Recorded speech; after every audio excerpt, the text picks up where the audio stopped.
professor Fábio Reis traz aqui para a gente. Vou dar só uma pausa aqui na nossa conversa, professor, porque eu preciso chamar ao vivo, também diretamente do Rio de Janeiro, a repórter Luísa Sansão, que ontem fez uma ampla cobertura, vai trazer para a gente um relato de tudo que ela observou ontem e também o que está previsto para ser realizado hoje, inclusive com ações de ministérios do governo Lula. Luísa, muito bom dia, seja bem-vinda aqui ao nosso O Povo News. Primeiro, então, vamos começar falando sobre o dia de ontem, né? Esse dia, para muitas pessoas, principalmente as que vivem nos complexos da Penha e do Alemão, traumático.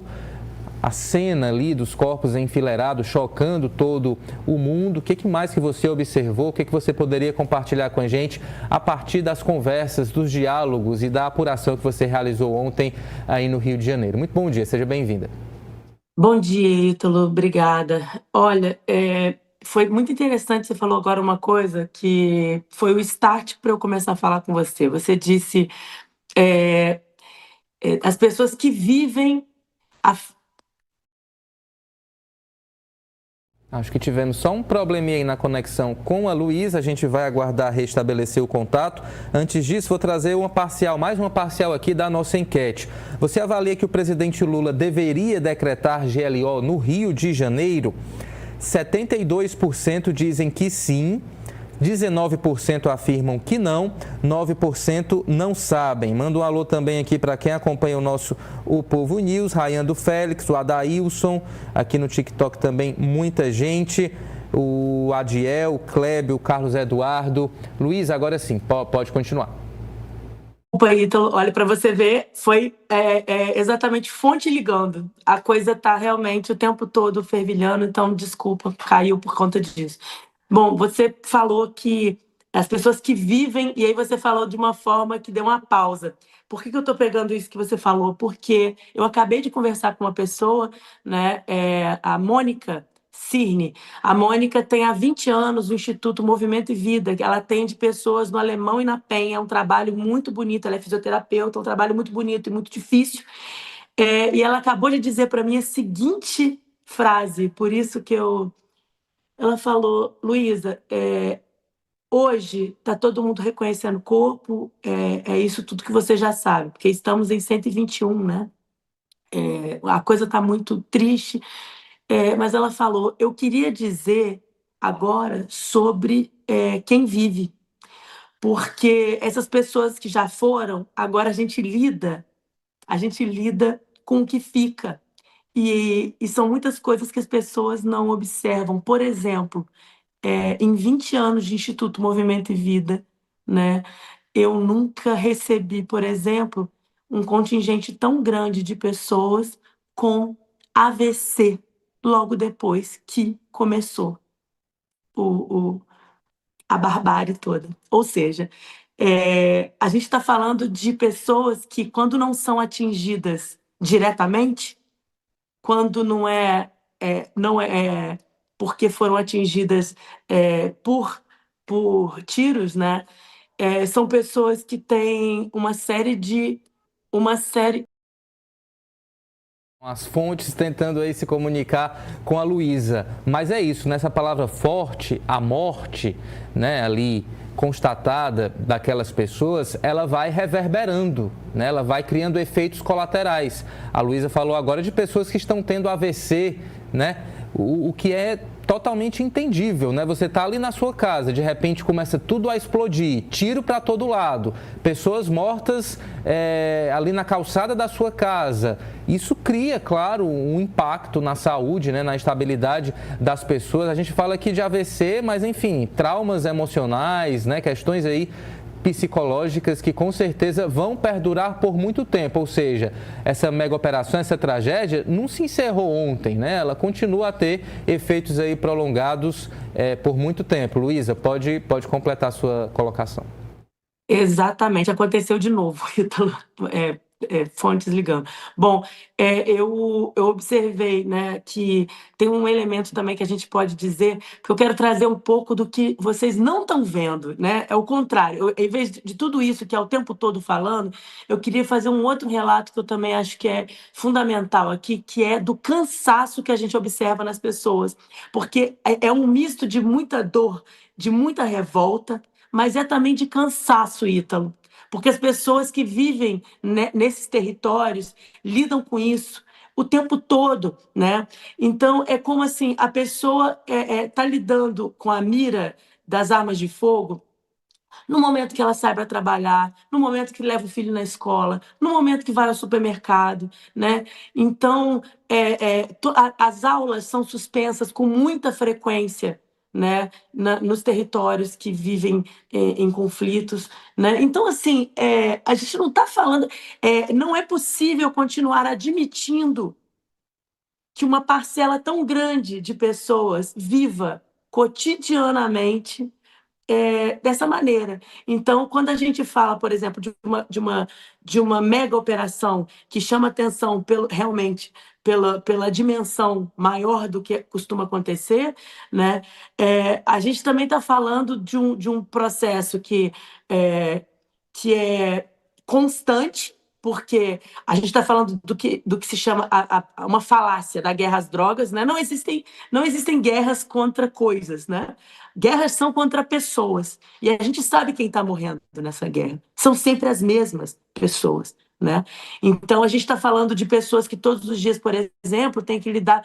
Tem gente que chega para a Mônica, essa fisioterapeuta que eu acabei de mencionar, e fala: Mônica, eu comecei a passar mal no momento em que eu vi mães achadas assim sobre corpos para identificar filhos, porque eu mesma já passei por isso e isso logo chegou até mim.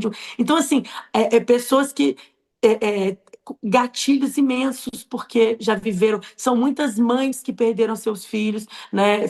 Em 14 anos de jornalismo, eu acompanho há muito tempo mães de vítimas de violência de Estado. Então, na hora que a coisa acontece, são elas que vão fazer esse acolhimento, porque já viveram isso. Então, tem todo um trabalho, né, para lidar depois com a dor dessas pessoas, que o Estado só vai lá, mata, e quem está recolhendo os corpos, quem tirou os corpos da mata e levou, são os moradores. Ontem tinha morador pegando cabeça para colocar dentro do rabecão. Ítalo, o Estado vai e deixa literalmente, né, corpos no chão e destrói a alma das pessoas. A gente está falando de uma coisa assim que é um estado de coisas inacreditável, né? É inadmissível. Então, assim, a gente não vê só a dor e a revolta, a gente vê o cansaço. O que estava chamando a atenção ontem era o cansaço. E não está dando para entrar, assim, nas regiões mais conflagradas, não está dando para entrar. Porque mesmo que agora à noite tenha sido tranquila, hoje de manhã, por exemplo, eu cubro há muitos anos o caso Rafael Braga, né? É o caso, na verdade, que eu acompanho, já tem 10 anos de cobertura. E então eu estava falando com a família dele, porque eles moram exatamente na região ali, porque só para a mata que está todo mundo falando, Vacaria, esse lugar chamado Vacaria, é porque o complexo da Penha e do Alemão fica ali coladinho no outro, né? São vizinhos. Então, essa mata é uma parte que liga ali, né? E a família do Rafael vive ali muito próximo. Então, eu estava dizendo para eles, a dona Adriana Braga, mãe do Rafael, falou: Luísa, não vem aqui agora, porque é barricada, não está dando para entrar, o pessoal tomando tudo fechado, né? E então, assim, o tempo todo existe, de alguma forma, a expectativa, o medo de que comece tudo outra vez, né? Fica aquela coisa que a pessoa não relaxa, né? Até o silêncio demais, quando acaba tudo, é estranho. E outra coisa interessante também é o cheiro, né? Ontem eu estava conversando com o Tainan Medeiros, que é vice-presidente do Instituto Papo Reto, né, que há 11 anos faz um trabalho muito importante né? Nasce ali no Complexo do Alemão, mas faz um trabalho muito importante nas favelas do Rio de Janeiro, de uma forma geral. E ele estava falando que, né, como uma pessoa que sempre viveu ali, ele estava dizendo que o cheiro de sangue com um pinho-sol porque o dia seguinte de uma grande operação na favela é de pessoas lavando sangue das portas, das calçadas, né? Uma imagem que talvez a gente possa, assim, sabe uma imagem do filme Carandiru, depois do massacre, quando a água escorre? É tipo aquilo ali. Aí ele estava falando do cheiro disso, que só quem vive isso sabe. Então, esses relatos que dão conta dos sentidos, que não é só sobre o que você vê de escandaloso, né, no nível de violações de direitos humanos, é também desse tipo de percepção que as pessoas que vivem ali têm, né? Com certeza. Luísa, esse seu relato multissensorial, né, dessa tragédia que o Rio enfrenta é realmente muito importante para a gente ter a real dimensão do que aconteceu nos últimos dias, né? O cheiro da morte, essa morte ela não tem só cor, né? Ela não é só percebida a partir dos depoimentos, tem também essa questão do cheiro que com certeza fica, né, marcado aí, é um cheiro que não vai sair, digamos assim, das pessoas tão cedo, né? Enfim, fora tudo isso que você também falou dos efeitos que isso provoca na população como um todo em termos de ansiedade, né? De tensão, né? Desse medo que não vai embora tão cedo. Eu acredito que ele tenha sido permanente antes dessa operação, né? Mas ele é reativado, digamos assim, por esses gatilhos que você falou e aí é um sofrimento contínuo, né? Perpétuo, infelizmente. 8h58, Luiz, eu já passo a palavra para você, eu preciso só ouvir antes o professor Fábio Reis. Fábio, em 2 minutinhos que eu preciso me despedir aqui das TVs que retransmitem o nosso Povo News, mas queria ouvir também a sua reação, né, em relação a esse relato que a Luísa fez agora aqui para a gente, se você tem uma sensação parecida com o que ela trouxe para a gente. Sim, Ítalo. Não, é um absurdo.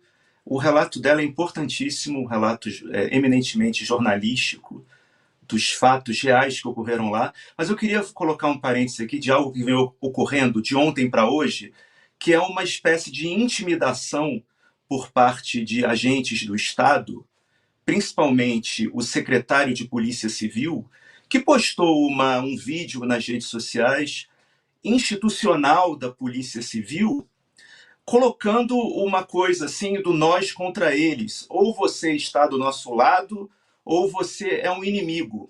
Não é qualquer um de nós. É uma tentativa de intimidação e de calar a opinião pública diante do que está acontecendo. E esse ato do governador também de dizer ou você apoia ou cai fora, né, é totalmente fascista. É fascista, porque você quer calar vozes num Estado democrático de direito, né? Como se só a voz do suposto especialista policial teria legitimidade para dizer o que aconteceu. Com certeza, Fábio, só bebi aqui uma água para ter um pouco mais de fôlego, né, nessa cobertura que para a gente também é muito cansativa, né? E se já é cansativa para a gente aqui de longe, imagina para quem acompanha de perto. 9h em ponto, vou aproveitar aqui para me despedir de quem acompanha a gente pela rede de TVs que retransmite o nosso Povo News, TV O Povo, o RNTV do Rio Grande do Norte, Extrema Oriental TV da Paraíba. Muito obrigado pelo carinho, pela companhia. A gente volta a se ver amanhã a partir das 8h. E para quem acompanha a gente aqui pelo YouTube, pelo TikTok, pelo Facebook, pelo Instagram do Povo, tem mais aqui alguns minutos de O Povo News. Volto a conversar com a Luísa Sansão, que queria inclusive complementar a sua fala, Luísa. Aí eu peço para que você aproveite e diga o que está previsto também para o dia de hoje, como é que vai ser essa cobertura pós-mega operação, inclusive com a presença de ministros do governo Lula no Rio de Janeiro. Estou indo para lá, na verdade, eu já estava de saída, saindo de casa para ir, porque existe uma expectativa de que os ministros, né, dos direitos humanos, da igualdade racial, ouçam as pessoas que estão lá exatamente vivendo. Vai ser uma reunião na CUFA, estou indo para lá, e também vou estar com outras pessoas ao longo do dia, né? Não sei nem até que horas isso vai hoje, mas eu queria, pegando também aqui, interessante o que ele trouxe sobre o Sakamoto soltou uma matéria dizendo é quase um ame-o ou deixe-o, né? Esse comentário que a gente está vivendo essa questão da política de drogas. Eu queria fazer o seguinte comentário, gente, porque é exatamente o estabelecimento, né, de um inimigo, né? Foi assim que as facções cresceram, né? As facções cresceram a partir da forma como o Estado segue perpetuando essa violência. E esses jovens que todos os dias morrem são muito facilmente substituídos. Então, nada fez nem cosquinha no Comando Vermelho, né? Então, a gente está falando de uma mega operação em que você tem muitas mortes e você não tem absolutamente nada de nenhum ganho, nem mesmo do ponto de vista dos fascistas, de um governo fascista, porque ele nem está tendo que entregar disso, né? Para dizer, não, fizemos uma grande... A gente tem agora uma comparação, né? A gente teve essa na Faria Lima, por exemplo, sem que ninguém precisasse viver um massacre, houve um prejuízo para o PCC. Agora, o que houve de prejuízo para o Comando Vermelho aqui no Rio de Janeiro? Não houve.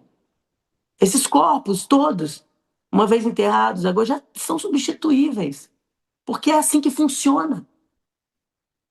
Então, a gente está vendo pessoas sendo mortas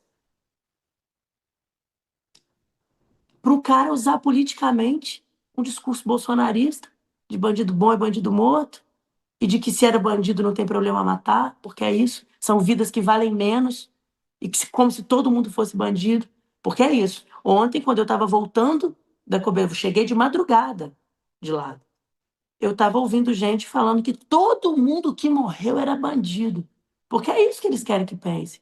É reprodução de um discurso que criminaliza a pobreza o tempo todo, que criminaliza o negro, o pobre, o favelado. Mas na hora que você chega aqui na região, você vai andando, o tráfico está funcionando muito bem, obrigado.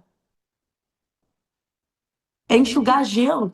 A gente sabe que essa política de drogas, essa política a política proibicionista jamais resultou, de fato, na redução da produção, do comércio e do consumo de drogas. Essa política de segurança pública, a gente precisa dizer, né, nunca foi pública, né? A política de segurança é uma parceria público-privada, como movimentos policiais antifascismo dizem. Então, a gente está falando de uma situação que, assim, teve agora essa dimensão, essa operação, mas é a continuidade de algo que a gente está vendo há muito tempo e que não muda, apesar de toda essa luta e de tanta gente morrendo. Então, é isso. E daqui a pouco eu estou lá para continuar acompanhando e trazer novas informações para além do que está sendo transmitido já exaustivamente, né? Por isso trazer a questão do sentido, de como as pessoas estão vivendo. E o que eu ia falar aquela hora, era 18 mulheres deram entrada só com AVC. Então, assim, 18 mulheres, normalmente recebem mais homens. A gente está falando de uma situação... Ela falou isso para mim, falou, Luísa, em 20 anos eu nunca tinha vivido isso, e olha que eu vivo diariamente. Ela cuida por anos de pessoas que perderam movimentos, que perderam por conta disso, né? Da guerra.